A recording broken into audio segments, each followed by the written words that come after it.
Welcome to Almas Jacob life. मैं हूं Almas Jacob और आप देख रहे हैं ट्रंप को कत्ल करने की बातें अब न्यूज में चल रही हैं। वो बातें जो मैं आपको सालों पहले बता देता हूं, जब वक्त आता है तो न्यूज चैनल्स पर जगह जगह वही बातें क्यों होना शुरू हो जाती हैं। आप पहले जरा ये क्लिप देखें, फिर इस पर बात करते हैं।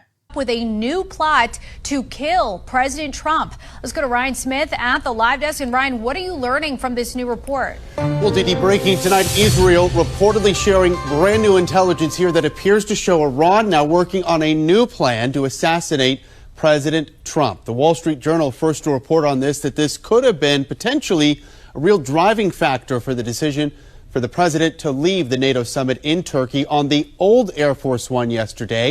U.S. officials then citing security concerns, though no specific threat has yet been shared. The White House responding to the threats today, saying this really is nothing new.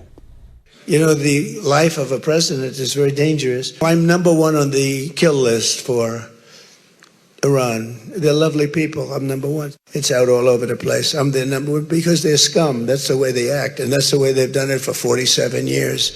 ठीक है, 47 years, नंबर 47, नंबर 45, ये क्या बनता है? ये 9-2-11 बनता है।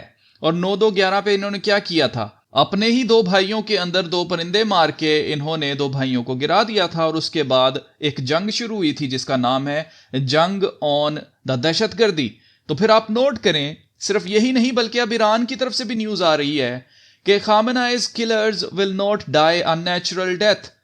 ये जनाब member of Iran expediency discernment council and former vice president जो हैं, उन्होंने ये कसम खाई है, vowed revenge for the killing of former supreme leader Ali Khamenei. यानी कि ईरान ने ये कसम खाई है कि वो सुप्रीम लीडर खामेनेई के कत्ल का बदला लेगा। और आप नोट करें कि मुज्तबा खामेनेई जो कि खामेनेई के बेटे हैं, उन्होंने भी ये बात कह दी है कि ईरानियों के दुश्मन तबई मौत नहीं मरेंगे, यानी कि वो अपनी मौत नहीं मरेंगे, उनको कत्ल किया जाएगा। तो जनाब ईरान ने भी ये कह दिया है कि अमेरिका का सदर या अमेरिका के जो लोग हैं वो ऐसे ही अपनी मौत नहीं मरेंगे बल्कि उनको कत्ल किया जाएगा, बदला लिया जाएगा। तो जनाब अगले 72 घंटे बहुत इंपॉर्टेंट हैं। पिछले आप नोट कर रहे हैं कई दिनों से लगातार अमेरिका और ईरान एक दूसरे के ऊपर हमले कर रहे हैं, जिसके रिजल्ट में स्ट्रेट ऑफ हॉर्मूज को बंद कर दिया गया दोबारा से। और सिर्फ यही नहीं बल्कि और भी चीजें मैं आपको बताने वाला हूं, लेकिन यहां पर एक इंपॉर्टेंट चीज मैं आपको बताना चाहता हूं। और इंपॉर्टेंट चीज ये है, जरा गौर करें यहां पर, किस तारीख को अमेरिका ने दोबारा से ईरान के ऊपर हमला करना शुरू किया? 13 जुलाई को। नंबर 13 आप अच्छी तरह से जानते हैं, इनके हर एजेंडा के अंदर वही ले देकर न्यूमरोलॉजी क्यों चल रही है। 13 अप्रैल को अमेरिका के अंदर 2024 में ट्रंप के ऊपर कातलाना हमला किया जाता है, वो भी 13वां दिन होता है। फिर इसी तरह से ईरान जब इसराइल के ऊपर पहली दफा स्ट्राइक करता है, डायरेक्टली जब उसकी तरफ मिसाइल फेंकता है, तो वो भी नंबर 13 होता है, 13 तारीख होती है। तो आप नोट करें कि ये नंबर 13 बार बार आ रहा है। इसका मतलब ये है कि इसके पीछे कोई ना कोई इनका एजेंडा छुपा हुआ है। तो एजेंडा क्या है वो भी मैं आपको बताता हूं, लेकिन सबसे पहली चीज जो आपको इंपॉर्टेंट चीज जो बताना चाहता हूं वो ये है कि वक्त से पहले मैं आपको ये चीजें बताता हूं। अब ये आपकी जिम्मेदारी है कि आप रेगुलर रहें। अगर आप चैनल पर रेगुलर नहीं रहेंगे तो ये आपकी गलती है, मेरी गलती नहीं है। क्योंकि जब वक्त आएगा उस वक्त मैं ये वीडियोस नहीं बना पाऊंगा, मैं आपको नहीं बता पाऊंगा कि अब क्या करना है।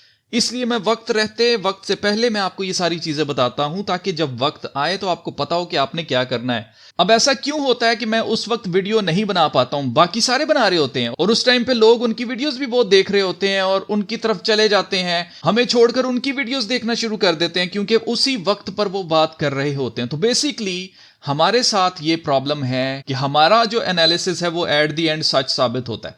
जब सच साबित हो जाता है तो उस वक्त पे जब हम वीडियो बनाते हैं तो हमारी वीडियोस के ऊपर किया जाता है अटैक, हमारी वीडियोस को किया जाता है रिपोर्ट, और फिर एट द एंड ये होता है कि हमें मुफ्त में स्ट्राइक्स मिलती हैं और चैनल जो है वो रेडार में आ जाता है और फिर शैडो बैनिंग हो जाती है। तो इसलिए मैं बिल्कुल आपको पहले बता रहा हूं कि पहले मैं आपको चीजें बता देता हूं, मैं बाद में जब वक्त आता है, जब ये चीजें होंगी, उस वक्त पे मैं वीडियो बनाकर आपको नहीं बता सकता। ये मेरी लिमिटेशन है।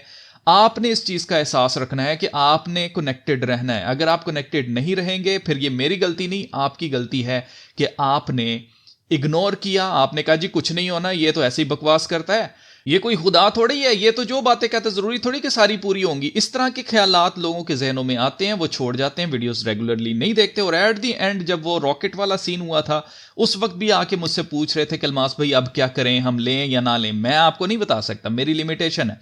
तो इसलिए आपने मेक श्योर करना है कि आप कनेक्टेड रहें। अब आप गौर करें कि ट्रंप जो है वो ऑप्शंस देख रहा है कि मिलिट्री ऑपरेशंस ईरान के अंदर मजीद एक्सपैंड किए जाएं। एक्सपैंड करने से क्या मुराद है? एक्सपैंड करने से मुराद ये है खार्ग आइलैंड जो कि टर्मिनल है जहां से तेल सप्लाई होता है मिडल ईस्ट को, वो जगह बंद कर दी जाए, जो कि इन्होंने आबे हरमूज को बंद कर दिया है। खार्ग आइलैंड जो है उसके ऊपर कब्जा करने की ऑप्शन जो है वो देखी जा रही है। Trump won't rule out Kharg island take over what a US assault could look like. इसका मतलब क्या है? इसका मतलब यह है कि अगर ये खार्ग आइलैंड पे अपने फौजी उतार देते हैं कि जी कब्जा कर लो, तो कब्जा तो ये कर लेंगे, लेकिन ईरान के मिसाइलों को कैसे रोकेंगे?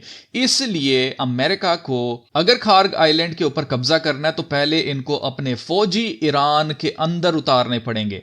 तो फौजी ईरान में उतारने के लिए सबसे बड़ा इवेंट क्या होना बाकी है?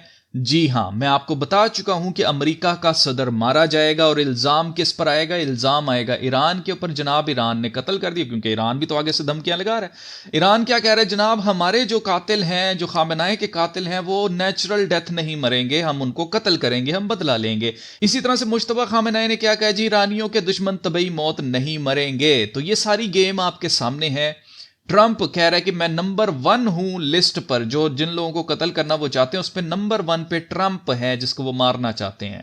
अब आप गौर करें कि ईरान ने थ्रेट किया है, यानी कि उसने धमकी दी है कि अगर ये जो बमबारी है अमेरिका की तरफ से रोकी ना गई तो मिडिल ईस्ट के जो जितने भी एनर्जी एक्सपोर्ट्स हैं, एम्ड रिन्यूड यूएस ब्लॉकेड, ये सबको शट डाउन कर देंगे। स्ट्रेट ऑफ हॉर्मूज ही नहीं बल्कि और भी जो रूट्स हैं जैसे स्विस कैनाल वगैरह है, आपको पता है यमन के सामने से गुजर के स्विस कैनाल के रास्ते जाया जाता है, उसको भी बंद कर देंगे यमन के जरिए, जैसे यमन ने पहले भी बंद किया था। तो अगर ये सारे रास्ते बंद हो जाते हैं तो ऑब्वियसली इससे क्या होगा? इन्फ्लेशन आएगी और तेल नहीं मिलेगा, गैस नहीं मिलेगी, तेल की कीमतें और गैस की कीमतें बढ़ जाएंगी। आपको पता ही है कि अभी रिसेंटली जब जंग लगी थी, जब स्ट्रेट ऑफ हॉर्मूज को बंद किया गया था, तेल की प्राइसेस एकदम से शूट की थी और इंडिया के अंदर लोगों के पास एलपीजी नहीं थी, गैस नहीं थी कि वो रोटी बना सके, अपना चूल्हा जला सकें। तो चूल्हा जलाने के लिए फिर लोग किसकी तरफ गए थे? इंडक्शन की तरफ चले गए थे, यानी कि इलेक्ट्रिक चूल्हा लेने चले गए थे, क्योंकि रोटी तो पकानी है, अब गैस तो आ नहीं रही। तो जनाब ये सारा जो गेम है, इस सारी गेम का मकसद क्या है? इस सारी गेम का मकसद सबको डिजिटल करना है। यही वो ग्रेट रीसेट है जिसके ऊपर ये लोग काम कर रहे हैं। तो ये जो जंग है इसका मकसद बेसिकली सप्लाई चेन्स को रोकना है, इसका मकसद बेसिकली फूड क्राइसिस लेके आना है और इसका मकसद बेसिकली एनर्जी क्राइसिस को पैदा करना है। और एट द एंड होना क्या है कि महंगाई का तूफान आएगा और महंगाई के तूफान आने से बहुत से लोगों की नौकरियां जाएंगी, बहुत से कारोबार बंद होंगे। ये वो मामलात हैं जहां पर अब हम जाने वाले हैं। तो जनाब अभी मैंने देखा फेसबुक के ऊपर और इधर उधर लोग जो है ना वो वही वाली बातें जो मैं आपको करके बताता रहा हूं वही बातें सेम बोल रहे हैं। इवन कि यहां तक लोग आ गए हैं, वो कह रहे हैं कि जी हम आपको बता रहे हैं जनाब इसराइल जो है वो ट्रंप को गोली मार देगा, ट्रंप को मार देगा, और इसराइल जो है वो ईरान के ऊपर इल्जाम लगा देगा। और लोग बड़ी दिलचस्पी से उनकी बातें सुन रहे हैं। मैं हैरान हो रहा था, लेकिन हैरान तो नहीं मैं हो रहा था, लेकिन मुझे ये चीज पता है कि आप उनसे जरा ये पूछें कि आगे क्या होगा, क्योंकि वो आपको आगे का नहीं बता सकते। एक चीज याद रखिएगा कि खुदा की जो हिकमत है, जिनके पास हिकमत है, जिनको खुदा ने हिकमत दी, जिनके अंदर खुदा का खौफ है, उनको हिकमत मिलती है। हिकमत जो है वो होने से पहले बताती है, वाकयात होने से बहुत पहले हिकमत हमें बता देती है। तो जिसके पास हिकमत है वही आपको बता सकेगा, जिसके पास हिकमत नहीं है वो आपको बिल्कुल नहीं बता सकता कि आगे क्या होने वाला है। इसलिए उनसे पूछें आगे क्या होने वाला है। ये तो अब नजर आ रहा है, ये तो अब न्यूज में आना शुरू हो गया, ये तो पुरानी बात हो गई। आगे क्या होगा वो बताओ ना जरा, ठीक है। फिर आप नोट करें, खुदा के कलाम में लिखा है, my people are destroyed for lack of knowledge. मेरे लोग अदम मार्फत से हलाक हुए।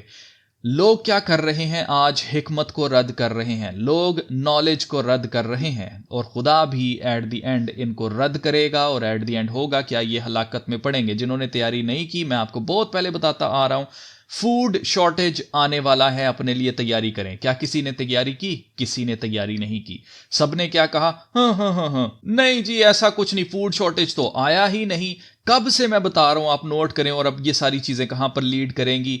Food crisis, supply chain crisis और एनर्जी क्राइसिस की तरफ ये सारी चीजें लीड करेंगी। तो ये सारी जो वीडियो मैंने आपको बताई है, जो सारा अपडेट मैंने आपको देना था, इसका मकसद आपको ये बताना था कि वक्त रहते, वक्त से पहले जो बातें बताई जाती हैं, ये आपकी जिम्मेदारी है कि आप सुन लें, आप जान लें। अगर आप इग्नोर करेंगे तो एट द एंड नुकसान आपका होना है। क्योंकि खुदा के फजल से मुझे तो पहले पता चल जाता है, मैं आपके साथ शेयर कर देता हूं। मैं तो अपना काम ईमानदारी के साथ कर रहा हूं, लेकिन क्या आप जाग रहे हैं? क्या आप अवेयर हैं? खुदा के कलाम में लिखा है, यीशु मसीह ने कहा जागते रहो और दुआ करो ताकि मुसीबत में ना पड़ो। तो जो लोग मुसीबत में नहीं पड़ना चाहते वो जागते रहें, देखते रहें कि क्या होने वाला है।